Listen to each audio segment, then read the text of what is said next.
We are here for the client to see, understand, and identify those potential candidates that are aligned with what they're looking for. Our motto, and it is, we do because we care.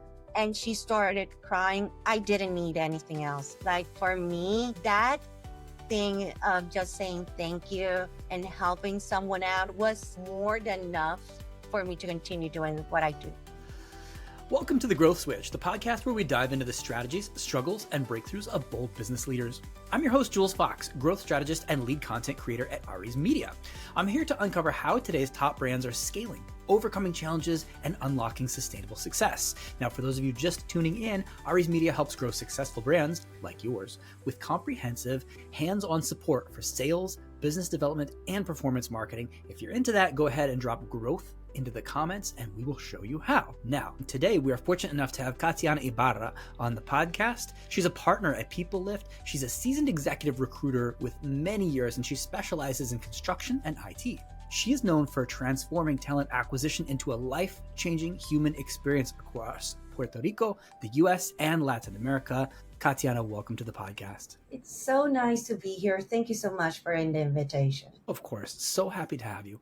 So tell me more about being a partner at PeopleLift. You know, what is the company focused on to differentiate itself from the many recruiting agencies out there in the market today? Of course. So just to let you a little bit know, what we strive for is our motto, and it is, we do because we care. We are recruiters because at the end of the day, we were recruiters back in the day that were affected at one point or the other due to recessions, layoffs, or just executive level decisions that decided to one way or the other to do this outsourcing on our services or other areas because of reduction or automation. So what we saw that, and especially in my case and the founder, Tim Biscani, was they weren't taking care of the candidates. They just were doing the screening because they need to with the basic questions and then pushing people across the board, pushing those resumes.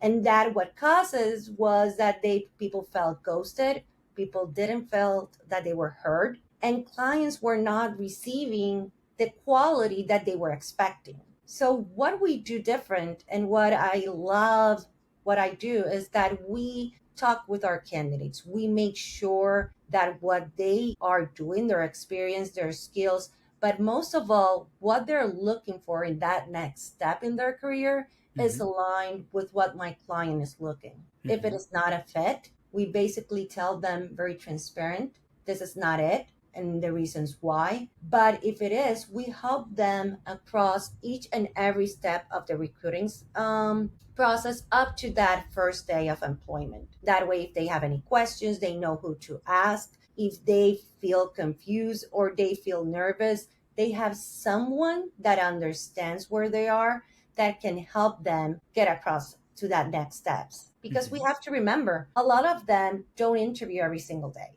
So they might get nervous. They might not know how to respond to a question, not because they don't have the experience. It's just because they don't know. So we make sure that they feel that at the end of the day, if they are this person selected or not, they did their 100% and more. Yeah. You know, I think you bring up a really good point, is that sometimes the best people are not very good interviewers. And case in point, you know, my wife was interviewing for a tenure track position. She's a college professor, and she is one of the best people in her field at what she does, but one of the worst people at talking about herself and interviewing. So she had such a hard time in the interview talking about herself. And I was like, babe, brag, you've got this. You know what you're doing. Do it. Yeah. I do it every single day. Like, when I was interviewing for PeopleLift, I do this. I know the questions that they're going to ask me about it. And I remember my husband being on the other side because it was after COVID in Puerto Rico. There still were a lot of remote working. So he was hearing me, what I was saying. And he was looking in shock because, Catiana, you know all of this.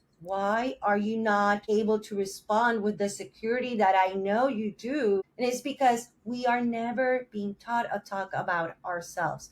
We can talk about any projects that we made. We can talk about somebody else or about our companies, but nobody tells us, because that means that we're too egocentric or we're too proud, and it's not that. If we did it, if we did that hard work and we spend all those things, be proud of and just say it, Yeah. because that's what they're looking to hear. Yeah. And I think that, you come to recruiting from a very heart centered approach. A lot of other recruiting agencies, it's a bit of a commodity. Like, I'm going to get you this person. I'm going to get you this person. In fact, it's almost nice if an employee doesn't work out, because in a few months, in a year, they're going to get him another person and make more money. But you talk about sharing the burden. It's not just a burden for the client. If one of their people gets let go, it's a burden for you as well. Why don't you walk me into that concept a little bit more? Sure, because remember something. We are here for two sides. We are here for the client to to see, understand, and identify those potential candidates that are aligned with what they're looking for, and also to those candidates that normally they are not active looking. So we need Mhm. to be also certain about that. A lot of our times, candidates are not being the ones that are actively presenting resumes. So we need to be able to make them trust us for us to continue within the process. And then if we don't find and or identify those potential candidates that are aligned with not only the experience, the skills, but with the values of and mission of the company, Mhm. what will turn out is that they're gonna feel that after a month or two, about the honeymoon period, like I always say, um, ends, they're gonna be like, you know what, this is not for me. Or the client be like, I like the candidate before, but now that they're on that daily tasks, it's something that I'm not seeing that is going to be a fit. What that will result in us is receiving another call and be like, you know what, that guarantee that Mhm. I had with you, you Mhm. need to do it again because I'm gonna let him go. That will create mistrust from the candidate because we took him, her, or they away from what they're already having, and now they're back in square one. And also, the client be like, again, I need to start doing this process. So we need to be respectful of their time, of their effort, because that at the end of the day is money that they're spending and they're trusting in us. And this type of business, trust and referral are two of the things that distinguishes us. So we Mhm. need to be certain that what we do it to the best of our capability. Yeah. Yeah. And generating money is important for any business, but you also generate impact. You recently shared a story about a candidate who called you in tears to say thank you. So, walk us through that moment. What does that say about the real impact of recruiting beyond just the money? That's one of the things, the dopamine that I need for a very difficult day to move forward. It was a position, the candidate was out of work, their bills were coming up. I already knew it, so I coached them through the edge of any step. And just to be clarified, we don't tell them the answers because we don't know what they're going to ask in the interview. Hmm. We help them feel confident within themselves that they're able to do it. We even go into, if they're doing Zoom, Google Meets, whichever platform, we go in before that to make sure that I can see them, that I can hear them. So that trust was made. And when I resent that call, and he knew because of my voice that I had some good news, because I always ask my candidates when I have good news, are you driving? Hmm. Are you driving? Do you have something that you can drop? Because I'm going to tell you something that you're going to be really happy, and I don't want you to have any accidents. So they already are expecting it. And when I told my candidate of the news about the salary that they didn't even thought that they were going to get, and that because of my help, it took away the burden of where I'm gonna get my next check to pay for my bills or to put food in the table. Hmm. And she started crying. I didn't need anything else. Like for me, that thing of just saying thank you and helping someone out was more than enough for me to continue doing what I do. Yeah. Yeah. I mean, that sounds like something you would see on a reality TV show, like that moment of drama. It's beautiful. Of times I know emails are great and we use them all the time, and or messages, or but and hey, let's be clear, if you hear an email with the title, you got an offer, you're gonna be happy. but Hmm. where's the bond? Where is that interaction, that human interaction that a lot of, with everything that is happening with automation, and we use it all the time, but we need to be able to use both Hmm. human and automation in order to continue to move forward. Yeah, yeah. An email is a wall. Essentially, it's the end, and there's no reaction possible because it's a tool. Whereas a Mhm. person is a bit of a container. So when you have that human interaction that you're describing, there's that moment for them to allow to process the big moment with another person. Yes, and also you need to be understanding of this. A lot of the business that are out there is only focusing on email, texts, messaging, Hmm. whichever platform, job search platform you're using at this moment. What is happening is that people are afraid because Hmm. they don't know if they are fraud or they're a spam or they're not with the right intentions. So for us to have this human interaction, help them as well to be like, okay, this is not something that is going to hurt me or my future. They're here because they care. Yes. Yeah. Yeah, of course. And speaking of caring, you work with really diverse industries and geographies. So, what unique challenges do companies face when they're hiring people from Puerto Rico, LATAM? How do you help them navigate a potentially different way of working together? Sure, it is. It's very interesting because it all depends on the clients. Hmm. So if it is a client that is stateside, that due to laws in Puerto Rico that want to come in and want to start doing business here, like for example, the founder of my company and business partner Tim Biscani, when he did that, he needed to understand our laws, our regulation, our taxes, in order for them to see and understand, is this feasible for that company? Also, for them to understand the language barriers that they might come, the hours that they can work with, and hours meaning because we work on different time frame. So with that, and then getting that education, that identification in candidates is going to be the same process as Hmm. everyone else. Hmm. And something that I haven't told you before that has helped me hiring from Latin America and Puerto Rico for the states or vice versa is that we use automation to the best of our ability. And we're very objective. So, one thing that it distinguishes us is that we can share with our clients if they want all of our recordings of our interviews so they could hear from the candidate's own voice why they feel that this is the right position for them. Hmm. Because what it also has happened in the past, hey, I'm a recruiter, I love this candidate, and I can be subjective at sometimes. With this intention, it helps me understand this is how, this is why, and you can hear it from yourself. So that helps them save time, Hmm. save money, and at Hmm. the same time only interview the ones that they feel that are aligned. Yeah.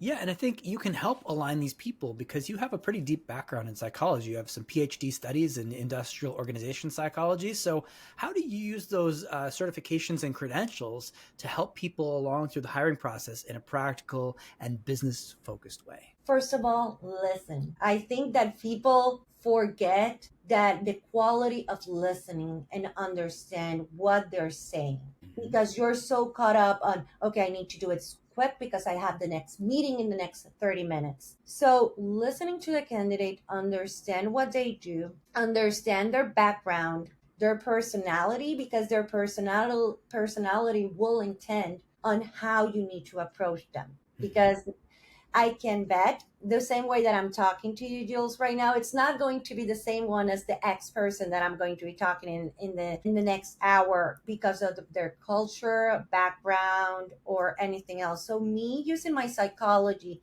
to understanding the candidate Hmm. and can go up and down for them to feel secure is something very valuable. That's one. And two, my concentration as a psychology major is in industrial organizational. So what I do, or what that big word means, is that I study process and organization and conduct within the company. Hmm. So what I do and help not only my clients but also my candidates is to prepare for interviews that are objective, that are focus on the experience, the skills, and the knowledge this candidate might bring to the table. Basically, a STAR method approach: situation, task, results, and action. So that way, when people come in, they know already what they need to ask.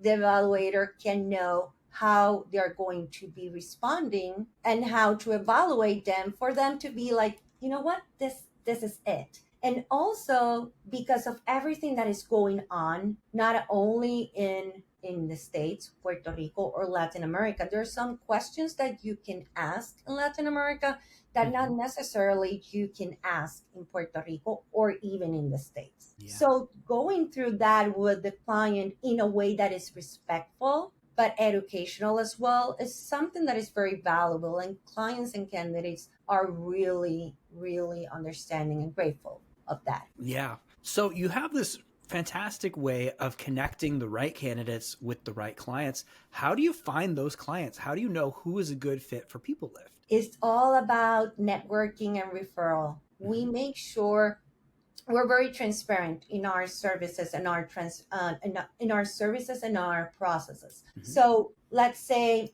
we have this conversation right now, Jules, and most of my clients have come from referrals, not even because of what they've been a recruit for them, but because I helped somebody out and they love that experience and they remember my name or my company's name. So when they were in the future looking for someone, they were like, let me call PeopleLift.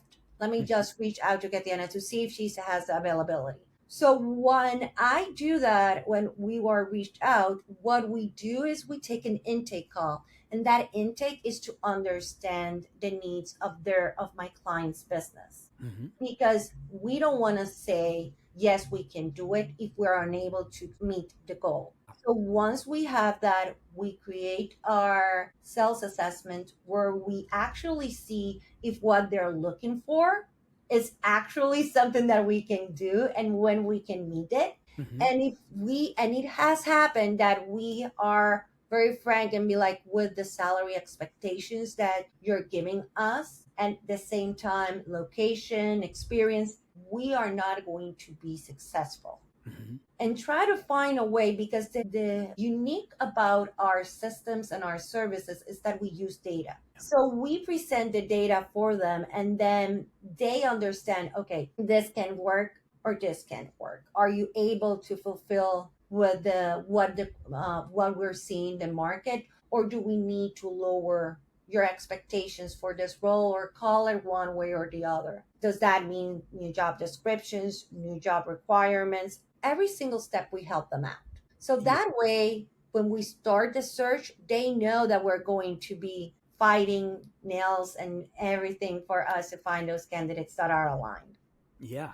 Yeah. So to find more of those people, to line up more of these amazing people who are a perfect fit for you, you're a perfect fit for them, this harmonious, virtuous cycle. Say you wanted to 10x the growth of the company over the next few years, and you've been given just unlimited power to do it. How would you do it? How would you grow the company for maximum impact and revenue? PeopleLift. I will look not only present, but forecast for the next, let's say, 18 months. And I only say 18 months, and I know business says 3 years, but 18 months due to everything the automation is coming and AI intelligence, it is so very changeable at this moment that I can't honestly do a forecast more than that. Look, what are the businesses that are needing employments? Seeing what is that is happening, that those positions are not being filled.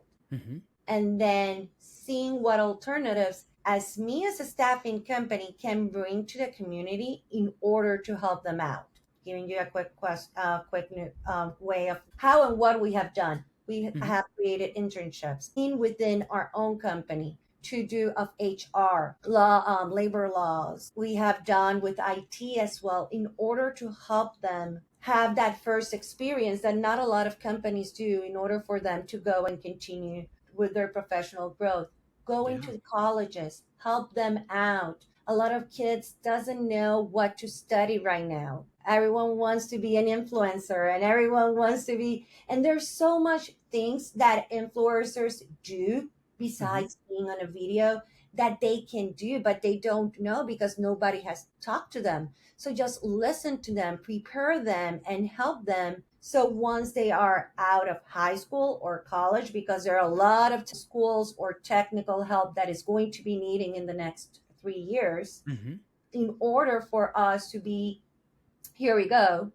And then another thing that it can go to that 10x, we are seeing a workforce that in the next 10 years are going to be a lot of retiring people that are not being preparing, the companies are not being prepared to start doing that out of bounds or process of getting that knowledge across to that next generation. Yeah. What is happening is they're waiting until the end when the employee is telling you, I'm retiring in 6 months. That's not enough time for all that knowledge that has this person for the past 20, 25 years to put into a new one. So if we start doing it, create these programs, identify the talent, if we need to hire outside, perfect. If it is internal, perfect as well. And create that program of knowledge transfer. So once this person decides to leave, nothing has been disturbed within the company. Yeah, that sounds like a very proactive approach. And like you're shaping the young people, you're shaping the communities, you're shaping the workforce. So, how can people work with you? How can people work with PeopleLift and find you? And by the way, there's going to be some links down below, but I would love to hear from you how people can best connect with you, whether they're looking for a job or whether they're looking for employees. Just to let you know, there's nobody, I never turn down a call. Mm-hmm. So it can be because they have questions about their resume, they're looking for that next opportunity, or they need to hire somebody and they don't know. It doesn't matter the level in the organization that you need to hire or you need a job. Mm-hmm. We are here to just hear you guys out and talk to us. You can look me up, email Catiana@peoplelift.com. You can also look me up in LinkedIn. I accept everyone. So you can go in, look me up and my name, and I will accept and we can start that conversation as well. Also by phone, but I know it's a long one. So I hope that you can see it down there and give me a click. But those are the best ways to find me out. And don't feel afraid or insecure of just reaching. I'll Yeah. always say a hello. I'm always going to be here for you guys. It's just to make a point of how can we help you achieve your organizational or your professional goals. Yeah, really sweet, generous offer. Viewers, listeners, take her up on it. Catiana, thank you so much for being on the Growth Switch. I really appreciate your time and energy and effort. Thank you so much. Thank you for the invitation as well.